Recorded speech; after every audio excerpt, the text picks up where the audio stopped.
মধ্যপ্রাচ্য উত্তেজনা আবারও চরমে। ইরান পরিষ্কার জানিয়ে দিয়েছে, ক্ষেপণাস্ত্র কর্মসূচি নিয়ে কোনো ধরনের আলোচনা হবে না। ভবিষ্যতে ইসরায়েলের সঙ্গে সংঘাত শুরু হলে দেশটি যুদ্ধের জন্য পুরোপুরি প্রস্তুত। শনিবার কাতার ভিত্তিক সংবাদ মাধ্যম আল জাজিরাকে দেওয়া এক বিশেষ সাক্ষাৎকারে ইরানের পররাষ্ট্রমন্ত্রী আব্বাস আরাগচি এই বার্তা দেন।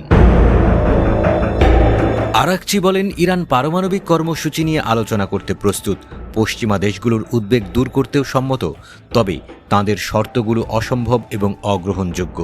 তার ভাষায়, আমাদের পারমাণবিক কার্যক্রম শান্তিপূর্ণ উদ্দেশ্যেই, ন্যায্য ও বাস্তবসম্মত আলোচনায় আমরা আগ্রহী, কিন্তু যুক্তরাষ্ট্র এমন সব পূর্ব শর্ত দিচ্ছে যা গ্রহণ করা সম্ভব নয়। তবে ক্ষেপণাস্ত্রের ক্ষেত্রে অবস্থান কঠোর। পররাষ্ট্রমন্ত্রী স্পষ্ট বলেন, মিসাইল কর্মসূচি নিয়ে কোনো আলোচনা হবে না। নিজের অস্ত্র কারো হাতে তুলে দেওয়া বোকামি। ইসরায়েলের সঙ্গে গত জুনে 12 দিনের সীমিত যুদ্ধের পর থেকেই উত্তেজনা বিরামহীন। আরাগচি জানান, সাম্প্রতিক সেই যুদ্ধে নিজেদের সামরিক সক্ষমতা মূল্যায়নের সুযোগ পেয়েছে ইরান। তিনি বলেন, আমরা বাস্তব যুদ্ধক্ষেত্রে আমাদের ক্ষেপণাস্ত্র পরীক্ষা করেছি। ইসরায়েল যদি আবার আক্রমণ করে, এর পরিণতি হবে ভয়াবহ।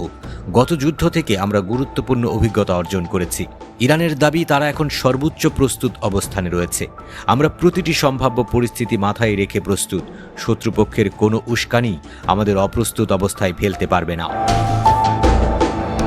2015 সালে বিশ্ব শক্তিগুলোর সঙ্গে স্বাক্ষরিত joint comprehensive plan of action নামক পারমাণবিক চুক্তির মেয়াদ শেষ হয়েছে গত 18 অক্টোবর। মেয়াদ শেষের সঙ্গে সঙ্গে ইরান ঘোষণা করে তারা আর সেই চুক্তির অধীনে থাকছে না। আগের চুক্তি অনুযায়ী ইরানের ওপর আরোপিত কয়েকটি অর্থনৈতিক নিষেধাজ্ঞা তুলে নেয়ার বিনিময়ে দেশটিকে পারমাণবিক কর্মসূচি সীমিত রাখতে হতো। কিন্তু চলতি বছরের জুনে যুক্তরাষ্ট্র ইরানের গুরুত্বপূর্ণ 3টি পারমাণবিক স্থাপনা ফোর্দো, নাতানজ এবং ইস্পাহানে বিমান হামলা চালায়। এই হামলার পর ইরান আন্তর্জাতিক পরমাণু শক্তি সংস্থার সঙ্গে সহযোগিতা বন্ধ করে দেয়।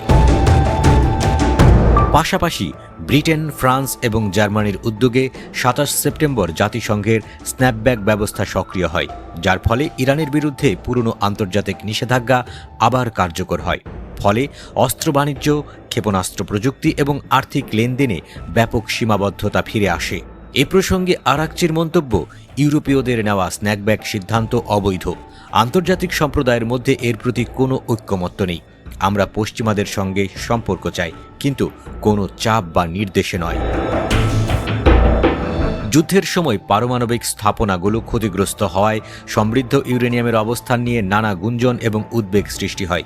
এর জবাবে ইরানের পররাষ্ট্রমন্ত্রী বলেন, পারমাণবিক উপাদান কোথাও সরিয়ে নেওয়া হয়নি, সেগুলো ধ্বংসস্তূপের মধ্যেই সুরক্ষিত রয়েছে। তার দাবি, ভবন ও যন্ত্রপাতি ক্ষতিগ্রস্ত হলেও প্রযুক্তিগত সক্ষমতা অক্ষত আছে। বিশ্বজুড়ে পর্যবেক্ষকদের মত, পরমাণু চুক্তির আওতাভুক্ত নিয়ন্ত্রণ ব্যবস্থাগুলো ভেঙে পড়ার পর ইরানের অবস্থান আরও কঠোর হচ্ছে। মধ্যপ্রাচ্যে ক্ষমতার ভারসাম্য নতুন করে বদলে যেতে পারে, বিশেষত ইসরায়েলের সঙ্গে উত্তেজনা আবারও বেড়ে উঠলে।